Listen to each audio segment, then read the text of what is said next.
we could talk about that when it comes to World War I. I mean, we've mentioned it before in a stream, but we're seeing another moment like World War I where we have a stalemate of sorts in conventional warfare. And it looks really ugly when it's on the battlefield. We've had a stalemate because of nuclear weapons, like I just mentioned, and just global politics generally. And who knows what else is out there now secretly that all these superpowers wield, and who knows what its destructive capabilities really are. But we've had this sort of frozen geopolitical stalemate since World War II. That's what the Cold War is as well.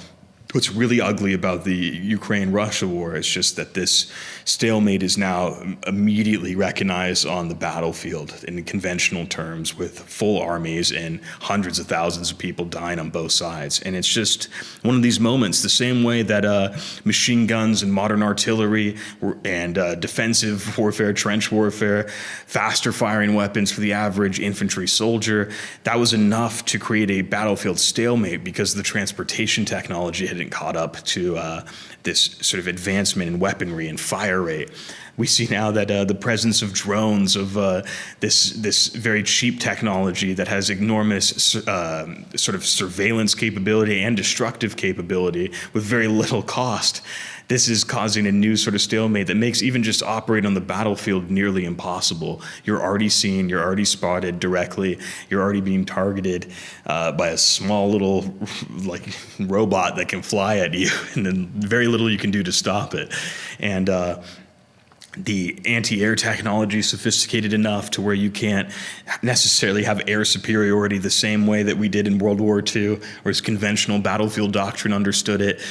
We're just seeing all of this again. There seems to be there's like almost a bottleneck where things become so highly competitive. You're almost, you find all these advancements and then your enemies have them, and it creates new conditions that you can't really analyze until they happen. You almost can't foresee them until they happen. And once they do, it becomes that new race for the minutia that I mentioned earlier. We're now trying to figure out, well, how do you counter the drones? What's the smallest innovation we can do? Better, like the new decryption technology to hijack the signal, jammers. It's harder now with the fiber optic drones where they're just plugged in, but how do you counter that? You're just racing towards the minutia. And you may achieve it. You may achieve something to break the stalemate, but it may not happen even within the war's time frame. And once it's developed, it becomes something that the enemy is imitating. It's a technology that they can possess. And it leads to, again, this race to the bottom almost. How do we refine and optimize the minutia and break this particular stalemate? You had similar technology in European history, for instance, during the gunpowder age, the 17th century, 18th century, and even into the Napoleonic Wars, the early 19th century. You had similar technological levels, but the capabilities of this technology, it just wasn't so totalizing. Since basically the Industrial Revolution, our technology has become so powerful, so totalizing. We've emphasized the minutia at such a scale that it covers all the bases, so to speak. You're looking for almost narrower and narrower escape routes from whatever's occurring, the stalemate, whatever it might be. And the cost is just enormous while that's happening.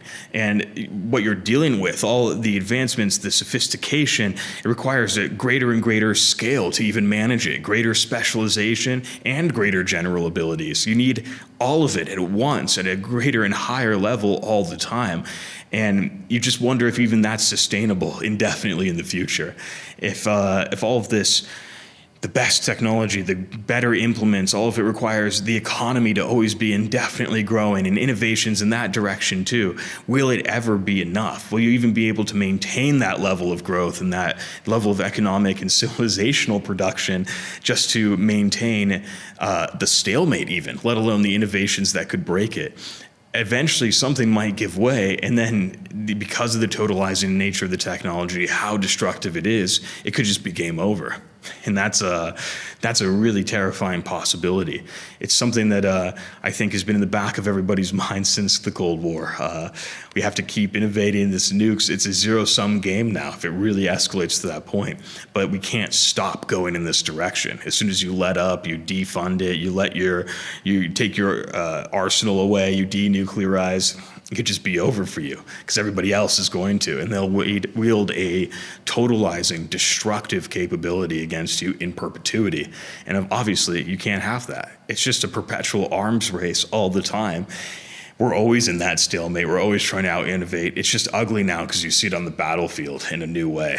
But I think all wars will look like this going forward, or even worse. It will just be that zero sum, we tipped over the scale, it's done. Or one side just can't sustain it any longer, and then it's done for them. It's total, like vultures coming to just pick the corpse. They're just going to be fully annihilated and leveraged and harvested and picked clean by whatever survives. That seems to be what's at stake. And I don't know, it doesn't look too good. Nobody else has it. We have weapons that nobody knows about. And I say it's probably good not to talk about them, but we have some amazing weapons. That was an amazing attack. Don't forget, that house was in the middle of a fort, an army base, a big one, a lot of soldiers, and they came in and they did their job. We lost nobody. Yeah, that's a good example of this. And it's my understanding, too, we've been experimenting with sound weapons like that since World War II. There was some sort of secret project. I forget the name of it now. It's been a while since I saw the details. But there was very early, almost non-functioning prototypes of this type of thing in World War II that we were thinking of innovating on and deploying. It was one of these almost like super weapon attempts. So it's completely unsurprising to me when that was announced. And it was first just the rumors from the Venezuelan sources that something like this was used. It's completely unsurprising. Like, yeah, of course we have stuff like this. And this is a small little debut of something that's likely been around for a while. And you can only imagine what else is out there and what's not fully being utilized.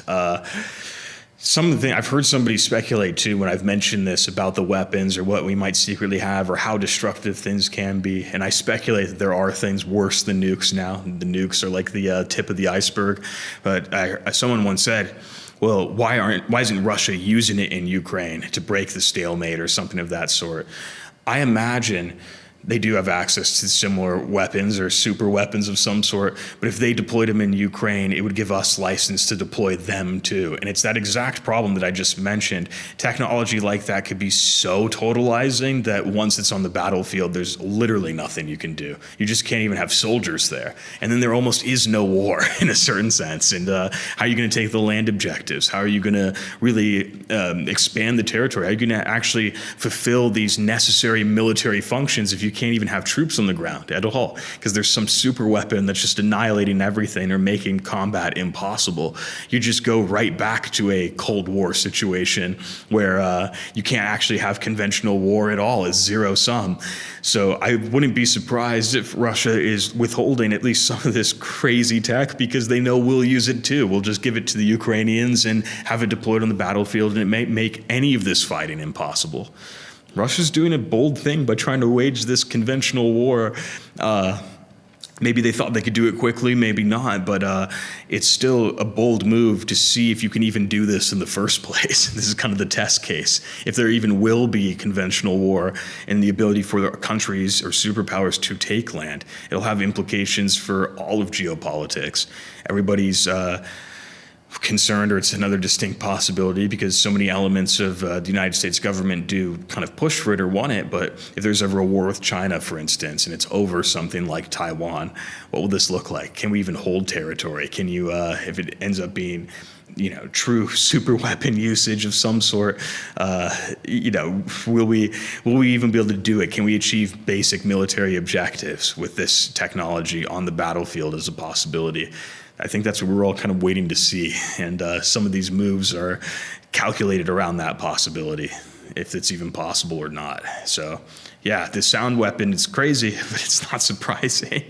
It's one of those disturbing realities out there that you just neutralize people in horrifying ways using sound waves, and you just can't even believe it. You don't even know how it works. But you can do it. Shut down the brain or something with this sonic wave.